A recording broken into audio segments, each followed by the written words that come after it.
Let me see if I, great. Let me see if I can get my slide show up for you. He's going to share the screen. And It's on your taskbar, right? we're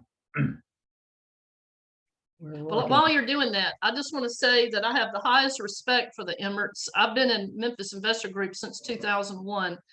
And, you know, we learn from each other, and Mark and Antonia have always been very generous with teaching others to invest in real estate. So I'm so proud to have Mark and Antonia Emmert at Talk Shoppe today. We can see your screen, Mark. Very good. Great. Okay. As I said, we're Mark and Antonia Emmert. We're going to talk a little bit about how we got into real estate, the road we took as we got there. And I'm not really going to exactly tell you how to do it. More, I thought I'd tell you what we were doing, how we got there, and then open up for questions, because I'm sure there are some of you that know more than us in a lot of different areas. So just to show. Uh-oh. Did you do this? Well, now it won't advance.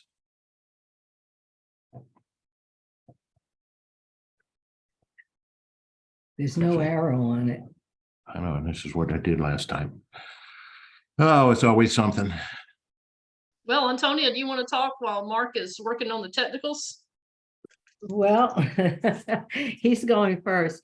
Anyway, my name is Antonia Emmert. There Oh, you go. It's Here we going go. now. He got it. Okay, just to show that it doesn't take any kind of a special background to start getting involved. I was a 1972 graduate of the Naval Academy with a degree in aerospace engineering. And I spent 22 years in the Navy. I was a naval flight officer, flying F-14s. And for those who've seen Top Gun, I was the guy in the back seat. And yeah, and I never said do pilot stuff. So I was also a Navy flight instructor and had various other jobs throughout, basically moving to one part of the country or another every 3 years for the 22 years I was in the Navy.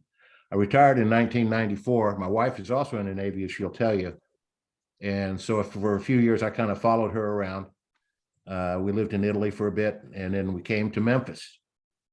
And once I got to Memphis, I was looking for something to do. I became a civilian flight instructor, and I did that for about 15 years. And looking around, I saw a small airline starting up, and I don't know if any of you ever had a chance to fly with us, but it was Seaport Airlines, and we were serving the smaller airports in the Mid-South. After 5 years of that, I finally retired. And while I was doing that, we began our investing in 2010. And I'll get a little bit more into that, and I'll let Tony introduce herself.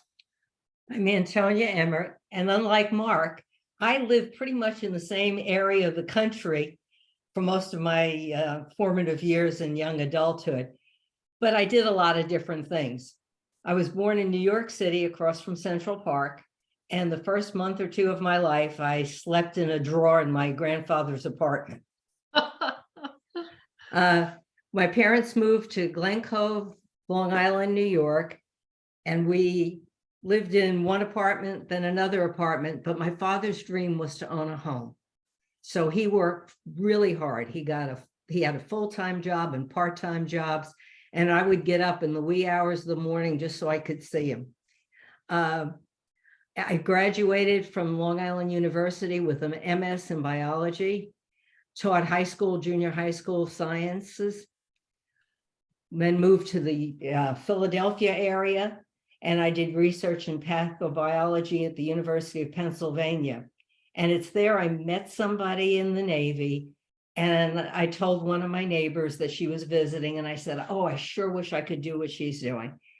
And he said, why don't you? And I said, well, I tried a few years ago and I was too old. So he said they changed the age, and I looked into it and I talked to them because I had wanted to go in the service. I'd heard my father's stories of World War II and my friends, uncles and stuff. So I went in the Navy. My first duty station was Oceana, Virginia, where I met Mark, but also bought my first townhouse. So my first foray into real estate. Moved from Virginia Beach, and became an accidental landlord. Not a good way to go. Accidental, I couldn't sell it. Navy said move. I couldn't sell the house. So I hired a management company, not as good as it could have been. Ended up evicting the tenants a couple of years later and firing the management company. We moved to Pensacola, got married, bought a house, and again became another accidental landlord. So I then was moved to Monterey, California to go to the Naval Postgraduate School, and would get calls about the houses and stuff, but whatever. And I got an MS in Space Systems Operations. In the Navy's infinite wisdom, I ran a bed and breakfast in Corpus Christi, Texas. So I had a degree in space ops, but ran a bed and breakfast. Another foray into another section of real estate. That bed and breakfast, by the way, was you could check in, but you couldn't get out because it was the Navy brig. And then I was sent here from Sicily to be part of the advanced party that opened up the base in Millington, and retired in March 1999. We had adopted our son, and I became a full-time mom, and I went back into teaching. Advanced, I know. Okay. So our journey begins. As you can see, we said the stock market wasn't enough. While I was in Pensacola, I had some mutual funds, but while I was in Pensacola, I invested in some different stocks. And did you know that not only your stocks could go defunct, but your brokerage house could? I learned that. So we figured out that the stock market wasn't going to work. It was too volatile.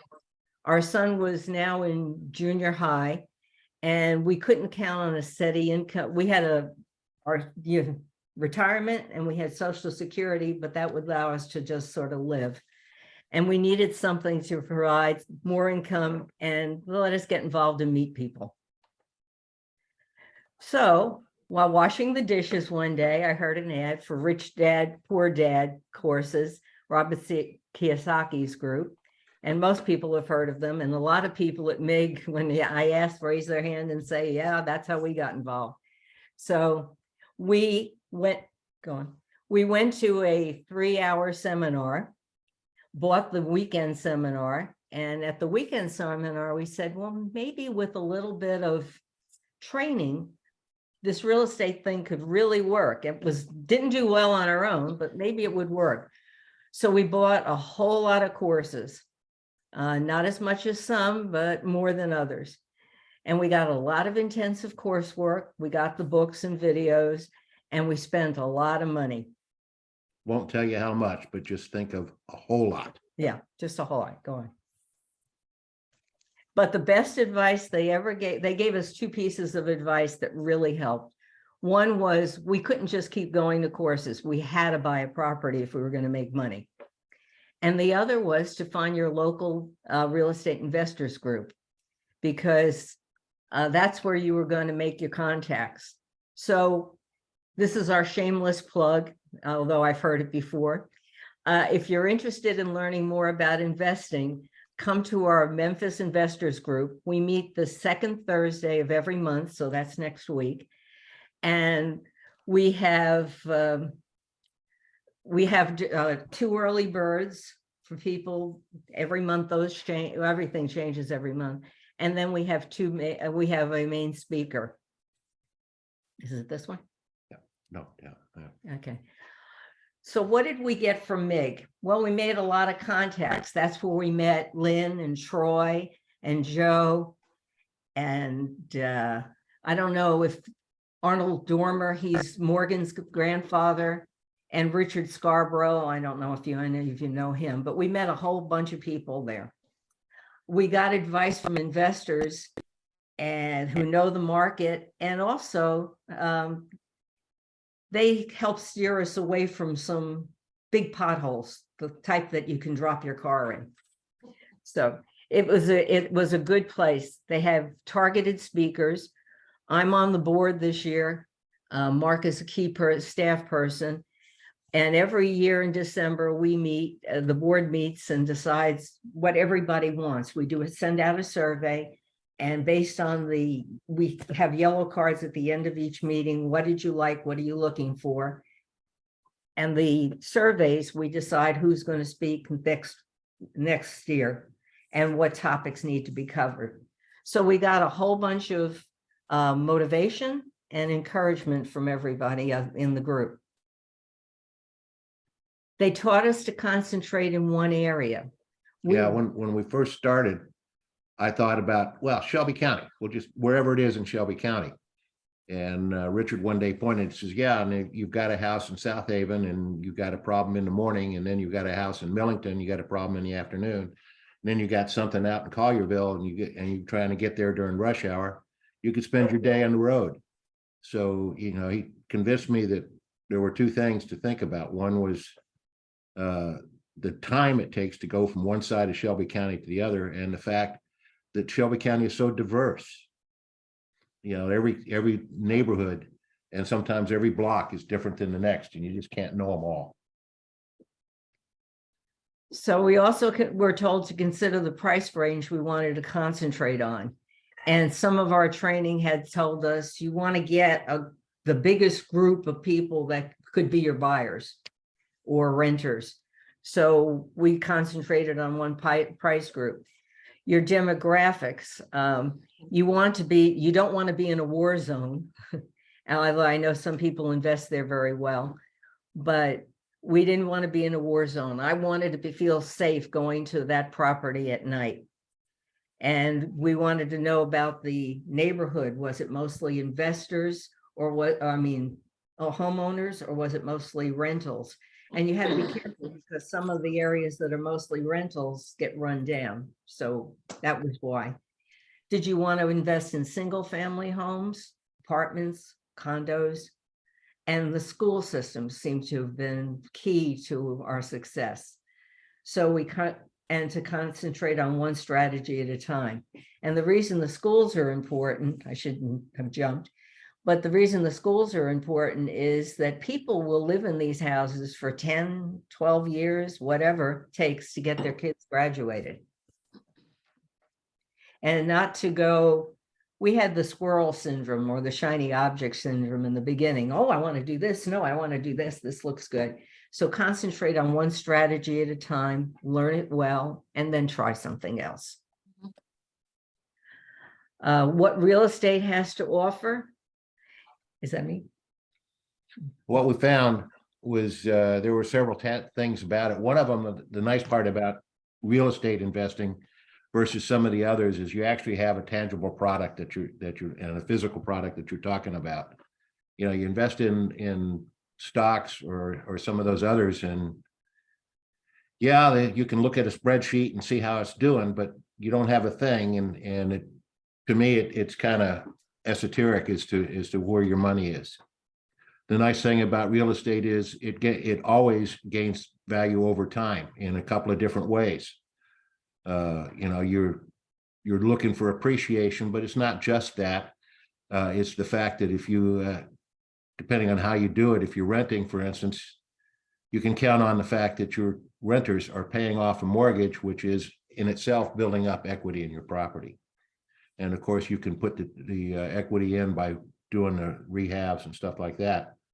And the other nice part about real estate is there isn't any one way to do it. There's a lot of different things you can do. And in each of those things, there's several different ways you can do it. You know, there's wholesaling. For those who are not familiar with that, that's simply finding a house that is for sale that you can get under contract for a reasonable price, and then find an investor who will pay you a little bit more than that reasonable price for the effort you've done to find the property, and you make a split on that, and the investor then has a house that they can work on for their profit. Rehab and resell, we've seen a lot of that on HGTV and stuff like that about buy it, fix it, and flip it. Turns out that's not quite as simple as they would make you think. Takes more than a week or an hour. More than a week or an hour. And there are several lessons I'll mention as we go. And then there's buy and hold option, which really has a lot of things that you can do. You can lease option a house where you lease it with an option to buy and then either sublease it or find a way to sell it. You can buy it, hold it for traditional long-term rentals where people sign their lease for 1 or 2 or 3 years, which is what most people think of when they think of renting and landlording, which that's the traditional long-term rentals. And then there's something that we got involved in recently of short-term rentals. Most people, when you say that, immediately think Airbnb, VRBO, and you can kind of loop those as the vacation rentals, the person who's going with family and such for a short time of a few days to a destination that has the attractions. But there's also short-term rentals in the sense of traveler rentals, the traveling professional who's going to be in town for several weeks, months, who has a budget to do this, and they need a place to live that's furnished and in a reasonable position to their businesses, but they're not vacationers. And that also is one, and that's an area we got involved in because the short-term rentals offer a pretty much higher profit margin than a traditional rental. So those are all the things we could have done, and we were trying to figure out, well, what do we do? And again, the advice we were getting from our team at MIG was that we needed to figure out what direction we were going to go. As I said, initially we were going to do everything. Whatever came up, we'd do it. And it turned out that you can't spread yourself that thin, at least as you begin. You need to kind of learn it. You know, we're going to wholesale, we're going to buy and hold, we're going to rehab. And I kind of thought we were going to do it all, and it turned out that wholesaling is not as easy as you'd think. Buy and hold is okay until Saturday night when they call you to say that the hot water's not working. And rehabbing, there's some interesting lessons to be learned there. But those were the directions we needed to figure out. And then we needed to, before we really got going, we needed to find ourselves a team of people because we weren't going to be able to do it ourselves. And we found most of that team through MIG. We needed an agent, a real estate agent, or to be an agent. I didn't want to be one, so we needed to find one. We needed a closing attorney who provided closing, but did more than that. He also helped provide advice on structure of our businesses and how to do trusts and stuff like that. So we needed somebody who was more than just give me your contract, I'll do your closing. We need somebody who wanted to talk and teach us what we needed to know.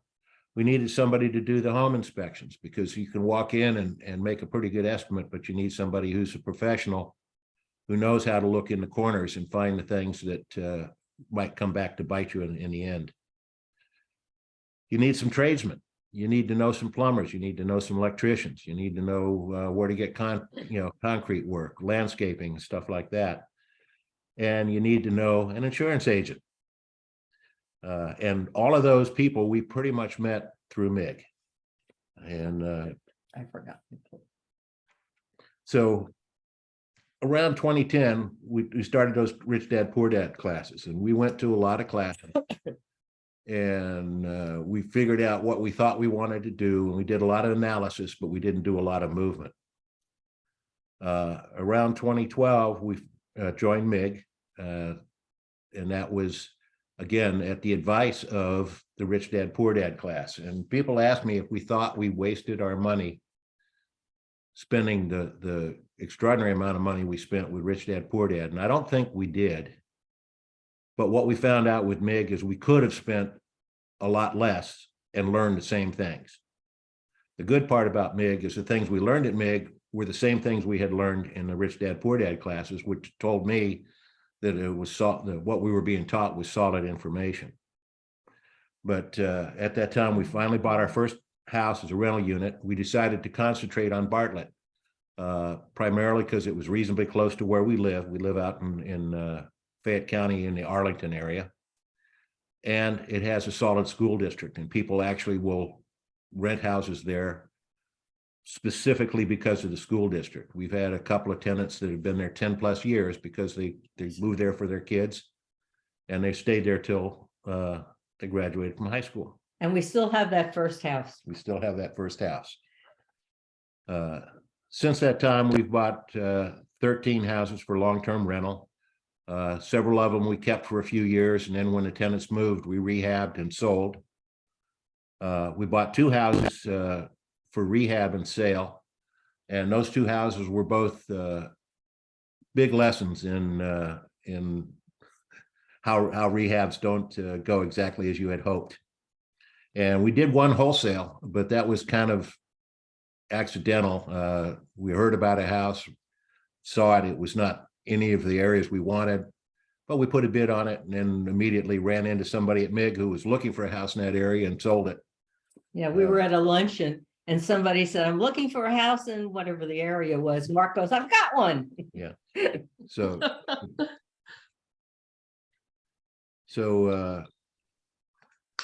actually, before I go into that, let me talk a little bit about the rehab business. We have about 5 minutes, y'all. Okay, I won't spend too much. Well, then let me just go on. I'll be happy to answer any questions or go on. In 2019, we were introduced to vacation rentals, and that's kind of where our concentration has been now. We bought 2 of them up in Branson, Missouri in December of 2019. Guess Well, what happened in 2020? Yeah, what happened about that time? We tell ourselves we really analyze the heck out of this. We plan for everything except the pandemic.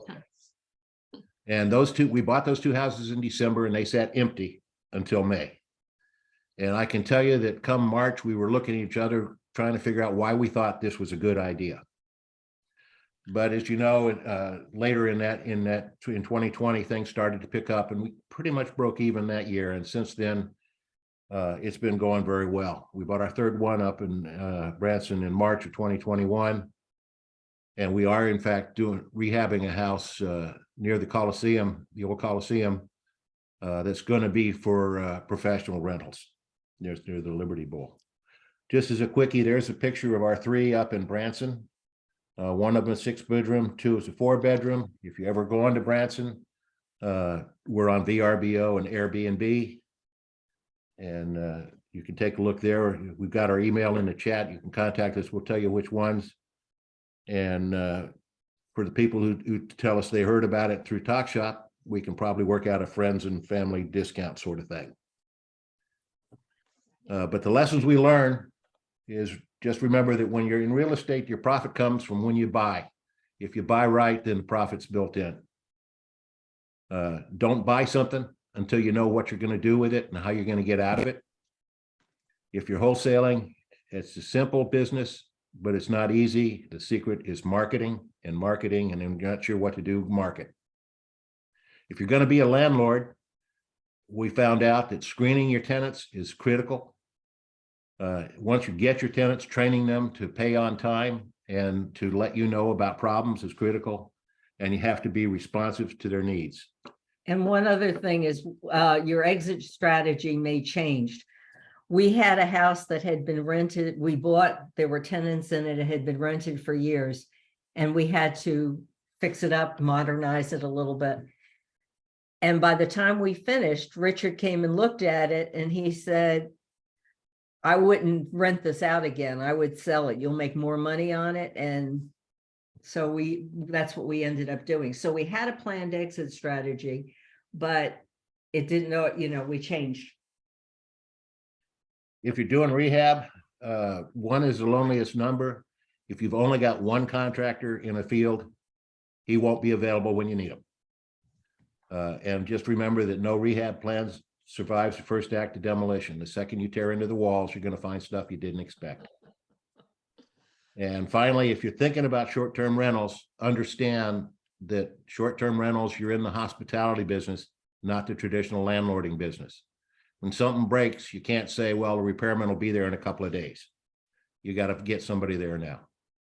And those are kind of the lessons. So at this point, I'm open for any questions or whatever time we have. And our email is in The chat. the chat. If you have a question you don't get a chance to ask, just email me. I'll be happy to email back, or we can set up a meeting sometime and sit and discuss. I do have a question. I just raised my hand. This Oh, is Joe. sorry. This is Joe Garner. And if you're done with your screen, if you want to stop sharing, we'll be able to see you guys a little bit plainer, a little bit better. Oh, Oh, dear. you look beautiful, beautiful. I want to ask you about the Airbnb, because for those of you who are thinking about doing an Airbnb with part of your house or maybe a rental, they're commercial. You have to get a commercial loan to buy an Airbnb, but you can buy a regular rental property and later convert it to an Airbnb. So with that said, You have to tell be us. the area has to be zoned for it. No, Thank you. Yeah. You can't, well, for example, you can't, what? what? Okay. The areas have to be zoned. Some areas will not allow short-term rentals. Like Germantown, Tennessee. And And Bartlett. Yeah. Well, no, okay. Real quick, for those of you who are even thinking about Airbnb, what do you do as far as the maintenance? Because I know you said they have to be furnished and they have to be cleaned and they have to be refurbished. I mean, they have to be refreshed after each person leaves. How long do they normally stay? Who do you have on staff that is going to do all of that, cleaning and replenishing?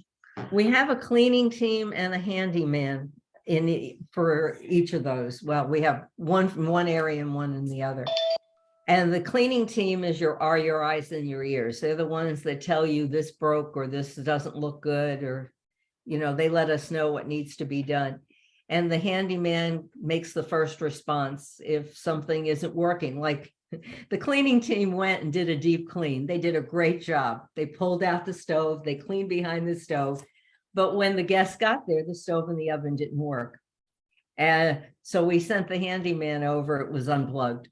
Yeah, the key is Responsiveness and communication. yeah, you have to have, but the cleaning team is it. And we were lucky in Branson, that's a business, and there are businesses that do that. Because with an Airbnb, in many times, people are moving out in the morning and coming back in the evening. So Or your new in the team evening. has to be reliable to do that. And it doesn't matter if it's a holiday, it doesn't matter if it's a Sunday. Your team has to be there. And it has to be a team, because if it's an individual and they go on vacation Or get sick. or get sick, you have a problem. So the key is a cleaning team and somebody who can respond instantly to small things, and contractors that you can call who respond in 24 hours. Because you will get things like we had Christmas Eve at 5 o'clock. I get the call from Branson that we have no hot water. Well, I'm not going to get, even with the 24-hour companies weren't even answering the phone, and it was during the freeze, so everybody was calling them. And we ended up not getting them anybody until Tuesday, But and we ended up having to go to extreme measures. We gave them back 50% of their rental time, and I ended up renting a room at a nearby motel, a couple of rooms at a nearby motel, and tell them, here's the rooms, here's the key code, go up and take your hot shower up there. So you have to be responsive. And they left. They actually weren't too unhappy. They understood that stuff happens. Tony, And deal. the can big you thing tell, is we responded. Tony, can you tell us what's being presented next Thursday evening? I understand you're very key in the yes, I made a presentation. mistake and missed that. We're running two panels, one Thursday night At mid. at MIG, the Mid-South Seminary across from Bellevue. And we're going to, at the main meeting, we're going to have a panel, and we're going to do filling and managing your properties. And the following Saturday, we always have another seminar, and we're going to do contractors, investors, and the art of rehab. So we've had our Zoom meetings in preparation for that. I think they're going to be very informative, and I think they'll help a lot of people. Well, you guys are awesome. We thank you so much for being a part of Talk Shop. I don't know if you guys have time to hang out in one of the breakout rooms, but that's our next piece. We're going to go into breakout rooms for about 20 or 30 minutes, and y'all can come and go as you want. If you want to be in a specific room, I'm going to go ahead and place you in, there are going to be 3 different breakout rooms. I'm going to go ahead and place you in there, but if you want to be in a different room, then please text me, and my phone number is on the chat, but text me at this number. So write this down, 901-482-0354. And write it down because the chat I won't did. show up. It's 901-482-0354. 54. Okay. I just put it in the chat so you can write it down. And anything else anybody would like to add, please unmute. Let us know before we go into the next phase of our program, which is Bam Fam. Anything anybody like to add? I think we had a couple of people, sponsors come in, and we'll give you 15 seconds since y'all came in late. But Pat Maxwell is one of our sponsors with Juice Plus. So can you unmute and give us 15-second elevator speech, Pat? You got to unmute. Okay. We also had Darlene Kemp. Let me see if I can find Darlene. There you are. Okay, but since we can't hear Pat, I'm going to have Darlene unmute. Give us your 15 seconds, Darlene. Hi, everyone. Can you hear me? Yes. Okay, great. Do you know that 1 in 6 people are disabled in the state of Tennessee? That could be any age, and they could have a physical, mental, or intellectual disability. Many times they're needing government benefits to cover their healthcare needs and their day-to-day living expenses, but they have over $2,000 in their checking account. By federal law,